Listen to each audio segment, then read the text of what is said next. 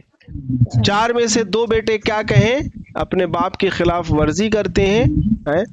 یا ایک آدمی ہے اس کے 4 بیٹے ہیں، 4 میں سے 2 اس کے فرما بردار ہیں، 2 اس کے خلاف ورزی کرتے ہیں، اس کے خلاف رہتے ہیں، اس کی بات نہیں مانتے، اور مزید 4 اور ہیں، وہ اس کے بیٹے نہیں ہیں، محلے کے لوگ ہیں. تو محلے کے لوگوں نے اس کے ساتھ برا کیا تو ان کے لیے وہ غلط تو ہے، لیکن اتنا غلط نہیں ہے جتنا ایک بیٹا اپنے باپ کے ساتھ کہ جب کہا جائے کہ انہوں نے کیا تو کیا، تم نے بھی کیا اپنے باپ کے ساتھ، وہ تو تمہارے باپ تھے. یہ لفظ سمجھ میں آ رہا ہے نا؟ مطلب کیا یہ کنورسیشن کا انداز کیا ہے؟ مطلب جی جس کا سر. تم انکار کر رہے ہو وہ صرف ان کا رب نہیں ہے، وہ تو تمہارا بھی رب ہے، تم کو بھی کھلا رہا ہے، پلا رہا ہے، جلا رہا ہے، تمہاری بھی ضرورتوں کو پورا کر رہا ہے. یہ ایک طرح سے ایک مطلب کہ کچوکا ہے، ایک چبھن ہے دل میں. وَلِلَّذِينَ كَفَرُوا، اپنے صرف بِرَبِّهِمْ مطلب اپنے رب کے ساتھ تم لوگوں نے جو کفر کیا، بِرَبِّهِمْ اپنے رب کے ساتھ کفر کیا، تو ان لوگوں نے کیا کیا؟ ان لوگوں کے لیے کیا ہے؟ جہنم ہے، جو بہت جہنم برا ہے. ٹھکانہ ہے. اب دیکھیے وہ منظر دیکھیے کیسے اللہ تبارک و تعالی منظر کشی کر رہا ہے. اب تو ایک بات ہو گئی نا کہ تمہارے ساتھ جو معاملہ ہو رہا ہے یہ کیوں ہو رہا ہے؟ یہ اس واسطے نہیں ہو رہا کہ محمد کا رب، ارے بھائی محمد کا رب تو الگ نہیں ہے، نعوذ باللہ. محمد صلی اللہ علیہ وسلم کا جو رب ہے وہی تمہارا رب ہے، وہی موسیٰ علیہ السلام کا رب تھا، وہی عیسیٰ علیہ السلام کا رب تھا، وہی ابراہیم کا تھا، وہی پوری کائنات کا رب ہے. وہی رب باقی تھا، وہی باقی ہے، وہی رب باقی رہے گا.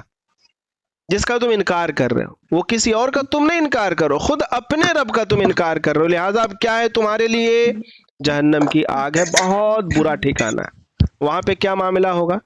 اب دیکھیے، اذا القوا فیہا سمعوا لہا شہیقا وہی تفور. اس کو میں نے لفظی ترجمہ کر دیا آپ لوگ کی سہولت کے لیے.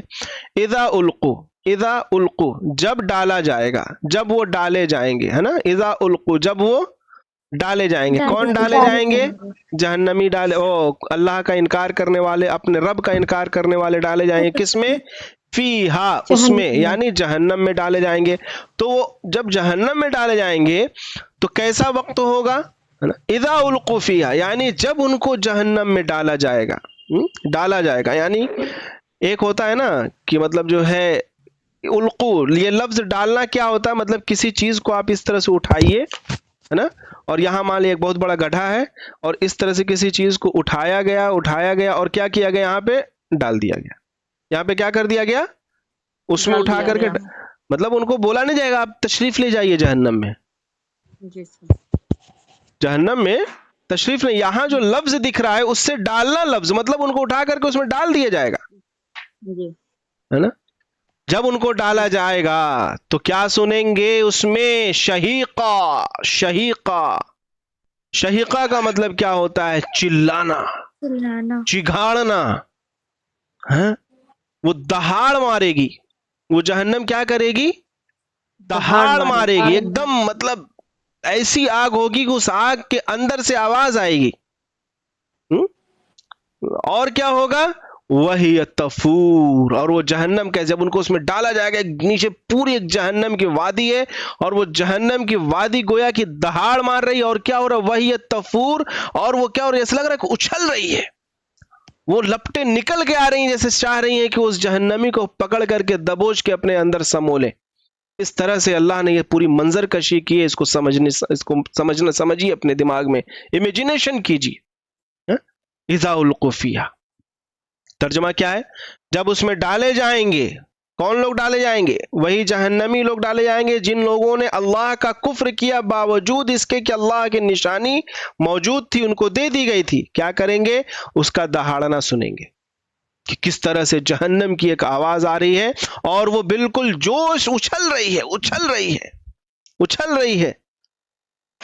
اس کا دونوں معنی ہو سکتا ہے. ایک تو یہ کہ اللہ تبارک و تعالی جہنم کے اندر ہو سکتا ہے کہ کچھ ایسی طاقت پیدا کر دی ہوں کہ وہ بول بھی سکے گی، وہ غصے میں بالکل چگھاڑ رہی ہوگی، یا پھر یہ کہ اس کی ہولناکی بیان کرنا مراد ہے کہ آگ اس قدر تیز ہوگی. اور جب آپ دیکھی ہوں گی کہ جب کہیں یہ چھوٹی موٹی آگ نہیں، اگر کہیں کوئی بڑی آگ لگ جاتی ہے اور آپ اس کو دیکھی ہوں تو اس آگ کے اندر سے جلنے کی آواز آتی ہے، جلنے کی آواز آتی ہے. کبھی آپ کسی سوکھے پتے کو جلا کر کے دیکھیے، تڑ تڑ تڑ تڑ تڑ تڑ تڑ تڑ آواز آتی ہے نا. تو یہ تو دنیا کی آگ ہے. جس دنیا کی آگ میں آگ کا ٹیمپریچر آخرت کے آگ کے ٹیمپریچر سے کیا ہے؟ بہت بہت معمولی درجے کا ہے، بہت معمولی درجے کا. تو آخرت کی آگ کس قدر ہولناک ہوگی اور اس میں اندر سے دہاڑنے کی آواز آ رہی ہوگی. اللہ تعالی ہماری حفاظت فرمائے. اب دیکھیے جب ان کو ڈالا جا رہا ہے تو اس وقت جہنم کی کیفیت اگلی آیت میں اور خطرناک ہے. تکاد تمیز من الغیظ، تکادو اور قریب ہے، تکادو مطلب قریب ہے کی، تکادو مطلب کیا ہے؟ قریب ہے کہ تمیزو پھٹ جائے، بلاسٹ کر جائے. کس چیز سے؟ غصے سے، غضب سے، ہے نا. کس چیز سے وہ جہنم کیا ہو جائے؟ یعنی کہ جب ان کو ڈالا جائے گا تو ایسا نہیں کہ وہ جہنم بس آگ جل رہی ہے تھوڑی سی، اس میں آگ ہے، یا پھر آپ دیکھی ہوں گے کہ کہیں آگ لگی رہتی ہے تو وہ آگ بالکل لو فلیم پہ چلتی رہتی ہے اور آگ جل رہی ہے، اس میں ڈال دیا گیا وہ بھن گیا. ایسا نہیں ہوگا، بلکہ وہ آگ بالکل اپنے شباب پر ہوگی. اس میں آگ سے جلنے کی آواز آ رہی ہوگی، چگھاڑ آ رہی ہوگی، اور وہ آگ ایسا محسوس ہو رہی ہوگی کہ وہ آگ گویا کہ ابھی پھٹ جائے گی. وہ جہنم کیا ہو؟ ابھی پھٹ جائے. اس قدر غصے میں وہ جہنم ہوگی. اب سوچ، اللہ تعالی حفاظت فرمائے. وہ خطرناک اور ہولناک عذاب کس کے لیے ہے؟ جو لوگ اللہ کا انکار کر دیتے ہیں، کفر کر دیتے ہیں، یعنی اللہ کا انکار کر دیتے ہیں باوجود اس کے ساری نشانیوں کے ساتھ. اللہ تعالی حفاظت فرمائے. اب مزید سنیے، آگے دیکھیے کیا آ رہا ہے. اچھا، یہاں تھوڑا سا میں آپ کو رک کر کے جہنم کے تعلق سے کچھ اور باتیں بتا دوں. دیکھیے جہنم کا ذکر قرآن کریم میں آیا ہے تو اس کے مختلف نام ہیں، جہنم کے مختلف نام ہیں، اور مختلف ناموں کے ساتھ قرآن کریم میں ذکر کیا گیا. اور مختلف ناموں کے ساتھ جب ذکر کیا گیا قرآن کریم میں تو مختلف لوگوں کے اعمال کے ساتھ اس کا ذکر کیا گیا کہ ایسا کرنے والوں کے لیے اس طرح کا عذاب، ایسا کرنے والوں کے لیے اس طرح کا عذاب. جیسے جہنم تو ایک کامن نام ہے جہنم کا، اور اسی طرح سے نار بھی کیا ہے؟ ایک کامن نام ہے. اسی طرح سے اس کا ایک نام ہے جہیم. کیا نام ہے؟ جہیم. سورہ نازعات میں اللہ تعالیٰ نے فرمایا فَأَمَّا مَن طَغَى وَآثَرَ الْحَيَاةَ الدُّنْيَا فَإِنَّ الْجَحِيمَ هِيَ الْمَأْوَى، کہ جن لوگوں نے سرکشی کی. کیا کی؟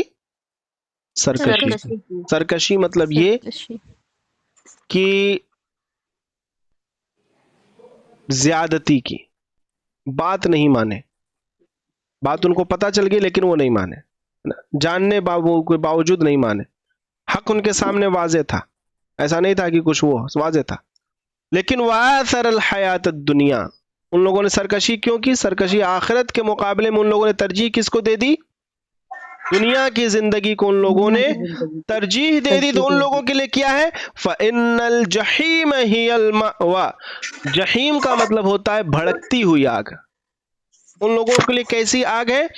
بھڑکتی ہوئی آگ ہے، بھڑک رہی ہے، اس کے اندر غصہ، یہی آگ سمجھ لیجیے. اسی طرح سے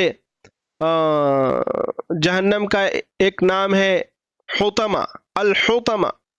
حطمہ سورہ حمزہ پڑھیے، اس میں حطمہ ان لوگوں کے لیے کہا گیا ہے جو بالکل مطلب چور چور کر دینے والی. حطمہ کا مطلب ہو جاتا ہے وہ آگ جو کیا کرے؟ چور چور کر دے. اور وہ آگ کیسے ہو جائے ان کا؟ کَلَّا لَيُنبَذَنَّ فِي الْحُطَمَةِ وَمَا أَدْرَاكَ مَا الْحُطَمَةُ نَارُ اللَّهِ الْمُوقَدَةُ الَّتِي تَطَّلِعُ عَلَى الْأَفْئِدَةِ كَلَّا لَيُنبَذَنَّ فِي الْحُطَمَةِ، ان کو تو ضرور بھی ضرور حطمہ میں ڈالا جائے گا. وَمَا أَدْرَاكَ مَا الْحُطَمَةُ، تم جانتے ہو حطمہ کا ہے؟ نَارُ اللَّهِ الْمُوقَدَةُ، یہ وہ آگ ہے جو اللہ تعالیٰ نے کیا کی ہے؟ جلائی ہے. التی تطلع علی الافئدہ، جس کا جلن کیا ہوتا ہے، صرف اوپر کا جسم نہیں جلتا ہے، اس کا جلن، اس کی جلانے کی صفت انسان کو دل تک جلا دیتی. مطلب یہ کہ انسان دنیا میں کسی کا دل جلتا ہوگا، کسی کا دل جلتا ہے آگ سے؟ زندہ رہتے تو نہیں جلتا ہے، آگ تک پہنچتے، آگ مطلب جسم جل گیا، اس کا ظاہری عادت جو میں مر گیا، وہ دل تک آگ پہنچتے پہنچتے نہ پہنچتی ہے لاسٹ لیول، مطلب اگر پورا دل اندر تک جل گیا ایک دم پک گیا، لیکن وہ آگ ایسی خطرناک ہوگی کہ وہ ظاہراً اتنا تیز جلائے گی کہ وہ دل تک بھی پہنچ جائے گی، اور وہ انسان تو آخرت کا ہے کہ اس کو موت آئے گی نہیں، اس کو اپنا دل جلتا ہوا محسوس ہوگا. اللہ تعالی حفاظت فرمائے. یہاں تو ظاہری طور پر یہاں تھوڑا سا جل جاتا ہے تو احساس، یہ ہڈیوں کو پار کر کے دل کہاں ہوتا ہے؟ دل یہ گوشت پوشت کے اندر جو ہمارا یہ جو ایک پسلی ہوتی، پسلیوں کے اندر دل ہوتا ہے، وہاں تک اللہ تبارک کو وہ آگ پہنچ جائے گی. اللہ تعالی حفاظت فرمائے. التی تطلع علی الافئدہ. اسی طرح سے اس کا ایک نام جو ہے کیا ہے؟ حاویہ ہے. جہنم کا ایک نام کیا ہے؟ حاویہ. اب یہ دیکھیے کس کے لیے وہ تھا، ویل لکل ہمزہ، ویل لکل ہمزۃ لمزۃ الذی جمع مالا وعددہ. جو سمجھتے تھے کہ یہ دنیا کی زندگی ہمیشہ کے لیے ہے، اپنے مال کو خوب گن گن کر رکھتے تھے، صدقہ وغیرہ نہیں کرتے تھے، یہ سمجھتے تھے کہ وہ اپنے مال سے بچ جائیں گے، جیسے دنیا میں سوچتے ہیں کہ اپنے مال سے ہم ہر چیز خرید لیں گے، ایسا آخرت میں سمجھ رہے ہم جہنم کی آگ کو بھی خرید لیں گے، جنت کو بھی خرید لیں گے. تو ان لوگوں کے لیے کیا ہے وہ آیت جو ابھی ہم لوگوں نے پڑھی، چور چور کر دینے والی آگ ہوگی ان کے لیے. اس کے آگے تیسرا نام کیا ہے؟ حاویہ. سورہ قاریہ پڑھیے کوئی، سورہ قاریہ کیا ہے؟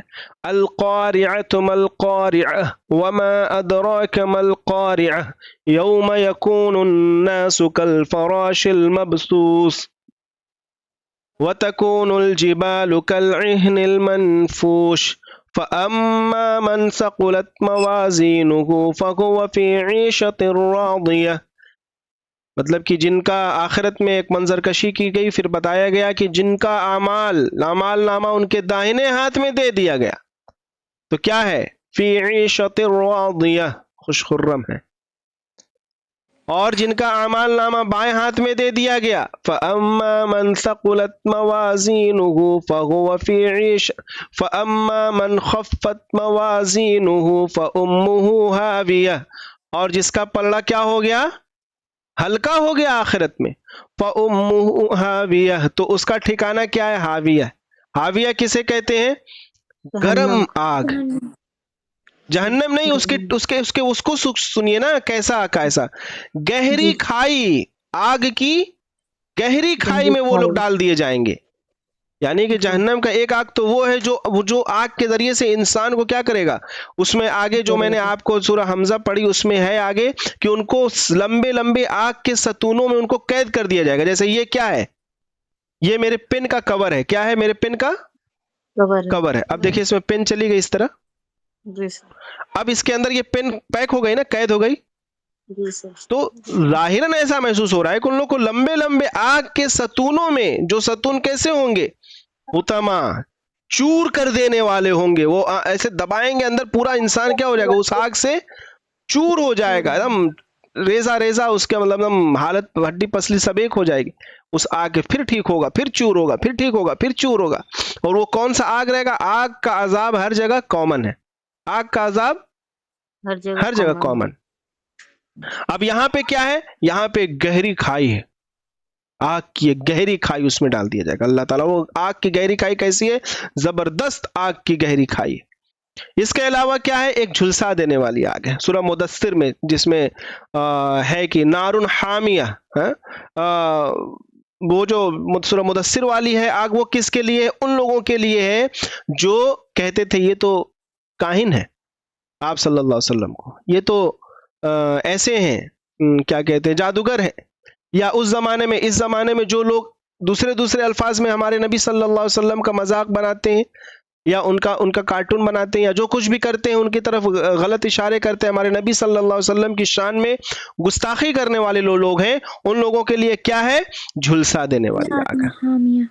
اور وہ اس طرح سے جھلسائے گی کہ پتہ بھی نہیں چلے گا، وہ انسان جھلس جائے گا ایک دم. جھلسانے سے مطلب یہ جھلسانا دنیا کا نہیں، وہ کیا ہے، جھلسا کر کے رگڑ دے گی آگ، وہ اس طرح کی آگ ہوگی. تو اللہ تعالی ہم سب کی حفاظت فرمائے. بہرحال اس طرح کے 5-6 نام ہیں. جس طرح سے ایک جو ہے سورہ معارج میں ذکر ہے لظا، اسی طرح سے سعیر ایک نام ہے دہکتی ہوئی آگ، اور اسی طرح سے ایک عذاب آخرت کا ہے وہ سردی کا ہے، زمحریرہ لفظ ہے اس کے لیے آیا ہے کہ سخت سردی کا عذاب دیا جائے گا. تو یہ سب آخرت کے مختلف عذاب کی قسمیں ہیں، مختلف لوگوں کے لیے ان کے اعمال کی وجہ سے. اللہ تعالی ہم سب کو اس ہر ایک قسم سے بچائے، پوری جہنم سے بچائے، جنت میں ہمیں اپنے رحم و کرم سے پہنچا دے، اعلیٰ مقام عطا فرمائے. تو یہ جو بات بتائی گئی، جہنم کا ذکر کیا گیا، تکاد تمیز من الغیظ، اور اس میں آپ کو بتا دوں جو منافقین ہوتے ہیں، ان المنافقین فی الدرک اسفل من النار، ان المنافقین فی الدرک اسفل من النار. اچھا یہ میں آپ سے پوچھوں کہ اچھا اس میں بتایا گیا کہ منافقین کہاں ہوں گے؟ یہ منافقین یعنی جن کے دل میں کچھ اور ہوتا ہے، زبان پہ کچھ اور ہوتا ہے. تو ایسے لوگ کہاں ہوں گے؟ ایسے لوگ جہنم کے ایک دم نچلے والے درجے پہ ہوں گے، جہنم کے بالکل نچلے والے درجے پہ ہوں گے. اور اس کے تعلق سے میں آپ کو جہنم میں ایک اور بات بتا دوں کہ جہنم میں نیچے کا مطلب یہ نہیں کہ وہ لوویسٹ درجہ ہے. جیسے کہ یہ مان لیجئے کہ یہ کیا ہے، یہ جنت میں کیا ہے دنیا میں، مطلب اس طرح سے جنت کا کیا معاملہ ہے، جنت اس طرح جتنا اوپر جائیں گے تو جنت کے بالا خانے کہاں ہوں گے؟ ایک دم اوپر ہوں گے. کہاں ہوں گے؟ اوپر ہوں گے. جنت الفردوس کہاں ہوگی جنت میں؟ سب سے اوپر، ایک دم اوپر والی جنت، جہاں سے نہریں پھوٹ رہی ہیں، دودھ کی نہر، شہد کی نہر وغیرہ وغیرہ جو نہریں پھوٹ رہی ہیں، وہ کہاں سے پھوٹ رہی ہیں؟ جنت ایک دم اوپر چوٹی سے پھوٹتی ہیں نا، مطلب پہاڑ سے ندیاں نکلتی ہیں کہ میدان سے نکلتی ہیں؟ پہاڑ سے اونچائی سے نکلتی ہیں، پھر وہ میدان میں آ کے بہتی ہیں، پھر اپنے نشیب کی طرف جاتے جاتے کسی سمندر میں گر جاتی ہیں. تو اسی طرح سے جنت کی جو نہریں ہوں گی، وہ نہریں کہاں سے آ رہی ہوں گی؟ اونچائی سے آ رہی ہوں گی. تو جو جتنا اونچا ہے جنت میں، اس کا مرتبہ اتنا اعلیٰ ہے، اس کی جنت اتنی اعلیٰ ہے. اور جنت الفردوس کہاں ہے؟ بالکل اوپر ہے، اوپر. ٹھیک ہے، یہ جنت کا معاملہ ہو گیا. لیکن جہنم کا معاملہ کیا ہے؟ الٹا ہے. جہنم میں اگر کسی کو اوپر رکھا جائے گا تو اس کا مطلب یہ نہیں کہ اس کو شدید عذاب ہے، بلکہ اس کا عذاب کیا ہے؟ ہلکا ہے. بلکہ جہنم میں جو طبقہ ہے وہ کیٹیگری نیچے سے شروع ہوگی. سب سے خطرناک والی جہنم کیا ہے؟ نیچے، ایک دم تہ میں ڈال دیا جائے گا. بھٹی کی جو تہ ہوتی ہے وہ گرم ہوتی ہے یا اوپر والا گرم ہوتا ہے؟ وہ تو مطلب اس کو پوچھنا ہی نہیں کیا ٹیمپریچر رہتا ہو. سورج ہے، سورج اس طرح سے گول سا ہے، سورج اس طرح سے گول سا ہے، تو سورج کا یہ سرفیس تو گرم ہے ہی، ہے نا، گرم ہے نا. لیکن سورج کا سرفیس اگر گرم ہے، سورج کا یہ جو سرفیس ہے سورج کا یہ پورا گرم ہے، اور نہایت گرم ہے، اتنا گرم ہے کہ کیا ہے، اس کی شعاعیں اور اس کی گرمی ہمیں دنیا تک محسوس ہوتی ہے نا. یہاں پہ زمین اگر ہماری ہے تو یہاں تک اس کی تپش محسوس ہوتی. لیکن یہ بتائیے کہ یہ جو اس کا سرفیس گرم ہے، کیا اتنا ہی اس کا سینٹر بھی گرم ہوگا؟ نہیں، بہت زیادہ ہوگا نا، بہت زیادہ ہے. بلکہ سائنس تو کچھ اور بھی کہتی ہے کہ اس کو یہاں سے یہاں تک پہنچنے میں کچھ ٹھنڈا بھی ہو جاتا ہے. یہ تو اتنا زیادہ ہے کہ شاید کیلکولیشن نہ ہو پائے. تو اللہ نے ہی سورج کو بنایا ہے. جہنم کی ایک مثال ہے. حالانکہ سورج دنیا کے ایک پارٹ ہے، دنیا کا ایک پارٹ ہے، تو جہنم ویسی ہو نہیں سکتی، اس سے اور خطرناک ہوگی. اس کی آگ سورج کی آگ سے اور زیادہ خطرناک ہوگی. تو جو سینٹر میں جائے گا، یعنی جو جتنا نیچے جہنم میں جائے گا، اس کا اتنا خطرناک عذاب ہوگا. اور منافقین کے لیے سب سے جہنم میں کون سا ٹھکانہ ہے؟ نچلا ٹھکانہ، آخری ٹھکانہ. اللہ تعالی ہمارے دل کو نفاق سے بچائے. اتنی بات سمجھ میں آئی؟ جی سر. اب دیکھیے کچھ اور باتیں میں آپ کو بتاتا ہوں. اب یہاں تک تو جہنم کا ایک تذکرہ ہوا. اب دیکھیے اب ایک اور چیز ان لوگوں کے ساتھ ہو رہی ہے. کن کے ساتھ؟ کفر کرنے والوں کے ساتھ. جن لوگوں نے اللہ کی نشانیاں ان کے سامنے تھی لیکن ان لوگوں نے اللہ کی بات نہیں مانی، ان لوگوں کے ساتھ ایک اور چیز ہو رہی ہے. کیا ہو رہی ہے؟ اب تو یہ ایک عذاب بتا دیا گیا کہ ایسی خطرناک جہنم میں ان کو ڈالا جائے گا. اب ڈالتے ٹائم کیا ہوگا؟ کلما القی فیہا فوج. اچھا ایک چیز اور، یہ جو جہنمی ہوں گے نا، یہ ایک ساتھ اٹھا کر کے نہیں ڈال دیے جائیں گے، ایک ساتھ اٹھا کر کے نہیں ڈال دیے جائیں گے، بلکہ کیٹیگری وائز ڈالے جائیں گے، فوج در فوج ڈالے جائیں گے. چلو یہ گروہ اس طرح کی کیٹیگری والے جو اس طرح کے گناہ کرنے والے تھے، اس طرح کے اعمال کرنے والے تھے، اس طرح کے لوگ تھے، ان کی ایک گروہ اٹھا کر کے ڈالا گیا. اچھا اب اس طرح والے اب یہ ڈالے جائیں، منافقین ڈالے گئے، کافرین ڈالے گئے، حاسدین ڈالے گئے. اس طرح سے سب کا الگ الگ جو جس کے جو کوالٹی ہوگی زیادہ دنیا میں، اسی خرابی کے ساتھ وہ جہنم کے اس گروہ میں ڈال دیا جائے. تو کیا پتا چلا؟ کلما القی فیہا فوج، جب ڈالا جائے گا اس میں، کس میں؟ جہنم میں، فوج، گروہ. جب جہنم میں ایک گروہ ڈالا جائے گا، یعنی جو بھی لوگ ڈالے جائیں گے، سألہم خزنتها، سألہم ان سے سوال کرے گا. خزنہ مطلب کون؟ داروغہ. خزنتها داروغہ، خزنتها اس کا داروغہ، یعنی کس کا داروغہ؟ جہنم کا داروغہ. ان سے پوچھے گا، کیا پوچھے گا؟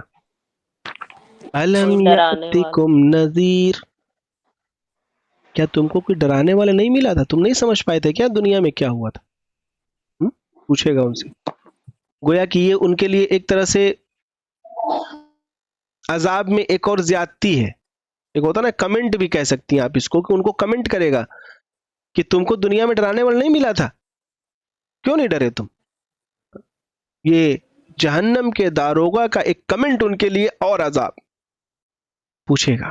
سألہم خزنتها الم یأتکم نذیر، دنیا میں تم رہے اتنے سال، سب کچھ کیا، تم کو پتہ نہیں چلا کہ پوری کائنات کیسے پیدا کی گئی؟ یہ پوری کائنات کا سسٹم کیسے چل رہا ہے؟ اللہ کون ہے؟ نبی کون ہے؟ تم نے کبھی قرآن کھول کے نہیں پڑھا کیا بات اس کے اندر ہے؟ تم نے کبھی پروفٹ صلی اللہ علیہ وسلم کی سیرت کو، ان کی بایوگرافی کو نہیں پڑھا؟ کیوں نہیں پڑھا؟ تم کو تو جاننا چاہیے. اور آج کے دور میں تو اور زیادہ ہر ایک چیز عام ہے، اس زمانے میں تو اور دیکھنا چاہیے. کیوں نہیں دیکھا تم نے؟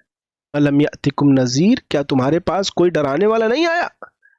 اس عذاب میں جو تم ڈالے جا رہے ہو، اس ہولناک عذاب میں جس کے تعلق سے ہے کہ تکاد تمیز من الغیظ، کہ وہ جہنم ایسا محسوس ہوگا کہ وہ غصے کے مارے پھٹ جائے، اس کے تعلق سے تمہیں کوئی بتانے والا نہیں ملا، اس سے کوئی ڈرانے والا نہیں ملا اتنا ہولناک عذاب سے. تو ان کا جواب کیا ہوگا؟ جو ڈالے جائیں گے، وہ جو گروہ ڈالا جائے گا جہنم میں، اس کا جواب کیا ہوگا؟ جواب ہوگا قالوا بلا قد جاءنا نذیر. وہ لوگ کیا کہیں گے؟ قالو وہ کہیں گے، قالو وہ کہیں گے، بلا کیوں نہیں، ہاں بھائی آئے تھے. افسوس کریں گے، ہاں بالکل بے شک، مطلب جھٹلا بھی نہیں پائیں گے. کیسے جھٹلا دے گا کوئی؟ ساری چیزیں واضح ہیں، ساری چیزیں کھلی ہوئی ہیں. اللہ دعوت دے رہا ہے دیکھنے کی ان کو، اور ان کو جو ہے اپنے وحدانیت کی طرف اور اللہ کی معرفت کا اللہ دعوت دے رہا ہے. کوئی وجہ ہی نہیں بنے گی جھٹلانے کی، کوئی وجہ ہی نہیں کوئی کہہ سکتا ہے کہ ہم کو حق بات نہیں پہنچی. قالوا بلا وہ کہیں گے کیوں نہیں، آئے تھے بھائی. قد جاءنا بے شک تحقیق آیا تھا ہمارے پاس، کون؟ نذیر ڈرانے والا. تحقیق ہمارے پاس کون آیا تھا؟ نذیر ڈرانے والا. لیکن ہم لوگوں نے کیا کیا؟ فکذبنا ہم نے اس کو جھٹلا دیا. وقلنا اور ہم لوگوں نے کہا ما نزل اللہ من شیء کہ اللہ تبارک و تعالی نے کوئی چیز نازل نہیں کی، کوئی چیز نازل نہیں کی. تو یہ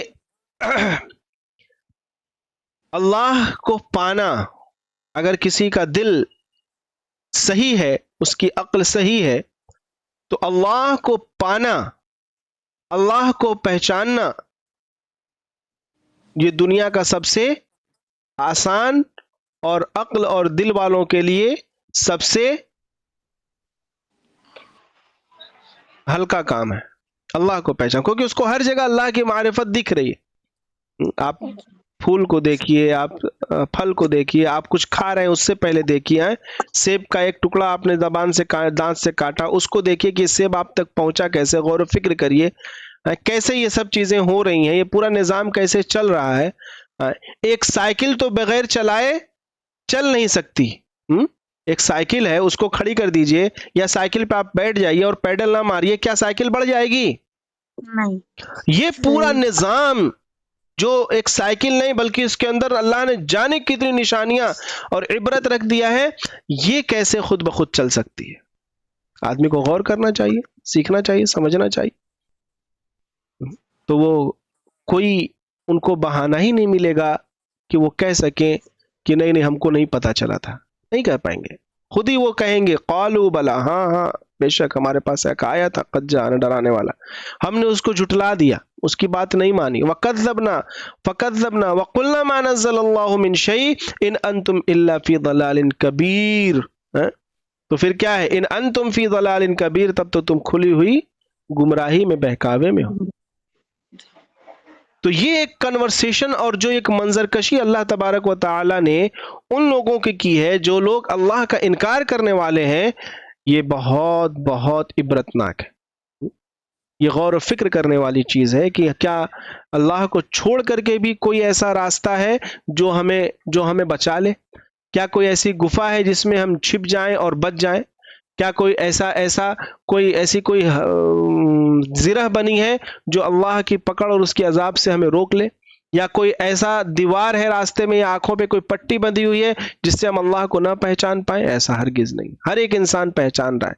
ہاں، پہچاننے کے باوجود انکار کر دینا، پہچاننے کے باوجود اس کی بات کو نہ ماننا، یہ سرکشی۔ اور جو اللہ کو پہچانتا ہے، اس کی بات، اس کے رسول کی بات اس تک پہنچتی ہے اور وہ اس کی بات نہیں مانتا ہے، تو پھر کیا ہوتا ہے؟ اس کے لیے آخرت کا عذاب ہے۔ سمجھ میں بات آئی اتنی؟ جی جی سر۔ قالوا لو كنا نسمع او نعقل، اب وہ خود کہیں گے، کون لوگ؟